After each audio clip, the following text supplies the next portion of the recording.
New York की सड़कों पर आधी रात को कुछ ऐसा हुआ जिसने पूरी दुनिया का ध्यान अपनी तरफ खींच लिया। क्या अमेरिका के सबसे बड़े शहर में अब आतंकवाद के समर्थन में नारे गूंजेंगे? न्यूयॉर्क के मेयर जोहरान ममदानी के एक हालिया बयान ने पूरी दुनिया की राजनीति में खलबली मचा दी। जो नेता अब तक अपने स्टैंड को लेकर सवालों के घेरे में थे, उन्होंने अचानक हमास को लेकर जो कहा, उसने सबको हैरान कर दिया। आखिर क्वींस के उस सिनेगॉग के बाहर उस रात क्या हुआ था कि मेयर को इतना सख्त रुख अपनाना पड़ गया?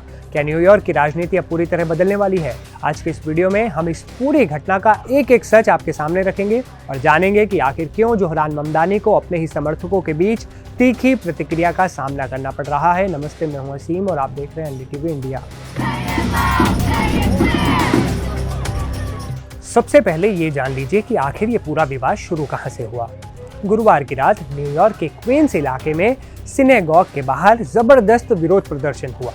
ये प्रदर्शन फिलिस्तीनी असेंबली फॉर लिबरेशन यानी पाल अवदा नाम के संगठन की तरफ से आयोजित किया गया था।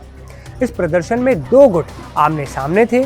एक तरफ फिलिस्तीन समर्थक जो प्रदर्शनकारी थे वो थे और दूसरी तरफ थे इजराइल के समर्थक। लेकिन माहौल तब बिगड़ गया जब फिलिस्तीनी समर्थकों की तरफ से सीधे तौर पर हमास के समर्थन में नारेबाजी शुरू हो गई। वहाँ सरेआम ये नारे लगाए गए कि हम यहाँ हमास का समर्थन करते हैं। इसके जवाब में इजराइल के समर्थकों ने, जो उनका गुट था, वो काफ़ी नाराज़ हो गया और उन्होंने भी काफ़ी नस्लीय और आपत्तिजनक टिप्पणियाँ की। अब सवाल ये उठता है कि न्यूयॉर्क के मेयर जोहरान ममदानी इसमें कहाँ से आ गए इस पूरे विवाद में। इस प्रदर्शन के बाद जब मेयर से इन नारों के बारे में पूछा गया तो उन्होंने सबसे पहले न्यूयॉर्क टाइम्स को दिए एक बयान में कहा कि इस प्रदर्शन में जो भाषा इस्तेमाल की गई और जो कुछ भी वहां दिखा वो पूरी तरह गलत था। उन्होंने साफ किया कि ऐसी बातों के लिए न्यूयॉर्क शहर में कोई जगह नहीं है। उनकी टीम इस पूरी घटना को लेकर पुलिस विभाग के संपर्क में है। मेयर ने यह भी भरोसा दिलाया कि वे हर न्यूयॉर्क वासी की सुरक्षा सुनिश्चित करेंगे, चाहे वे किसी भी धार्मिक स्थल में जा रहे हों या फिर किसी भी धर्म से जुड़े हों। लेकिन असली ड्रामा तब शुरू हुआ जब मेयर ममदानी के इस बात के लिए आलोचना होने लगी कि उन्होंने सीधे तौर पर हमास का नाम क्यों नहीं लिया।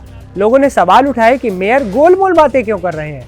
दबाव इतना बढ़ गया कि शनिवार की सुबह मेयर ममदानी ने सोशल मीडिया प्लेटफॉर्म एक्स पर एक पोस्ट की और इस बार उन्होंने अपनी भाषा बिल्कुल साफ रखी।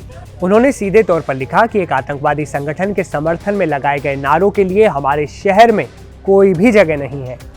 ये पहली बार था जब उन्होंने हमास को लेकर इतने कड़े शब्दों का इस्तेमाल किया और उसे एक आतंकवादी संगठन बताया।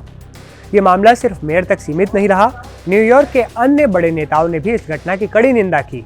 न्यूयॉर्क की अटॉर्नी जनरल लेटिटिया जेम्स ने बहुत ही सख्त लहजे में कहा कि हमास एक आतंकवादी संगठन है और हम आतंकवादियों का समर्थन बिल्कुल नहीं करते।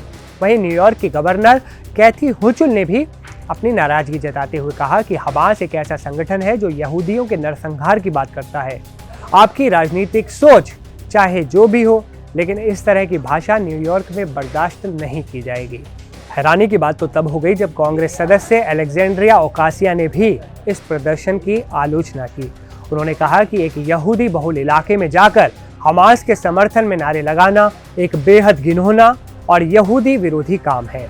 अब न्यूयॉर्क में सवाल ये उठ रहा है कि क्या ये विरोध प्रदर्शन अब अभिव्यक्ति की आज़ादी की सीमा को पार कर रहे हैं? मेयर ममदानी का ये बदला हुआ रुख न्यूयॉर्क की आंतरिक सुरक्षा और आने वाले चुनावों पर क्या असर डालेगा, ये देखने वाली बात होगी। क्या न्यूयॉर्क पुलिस अब इन प्रदर्शनों को लेकर अपनी रणनीति बदलेगी? ये पूरी घटना दिखाती है कि गाजा की जंग अब सिर्फ मिडल ईस्ट तक सीमित नहीं रही है, बल्कि इसकी आग 7 समंदर पार अमेरिका के शहरों तक भी पहुंच रही है। ममदानी के स्टैंड पर, हमास पर उनके बयान पर आपकी क्या राय है? क्या कहना चाहेंगे आप? अपनी राय हमें कमेंट में ज़रूर बताइएगा।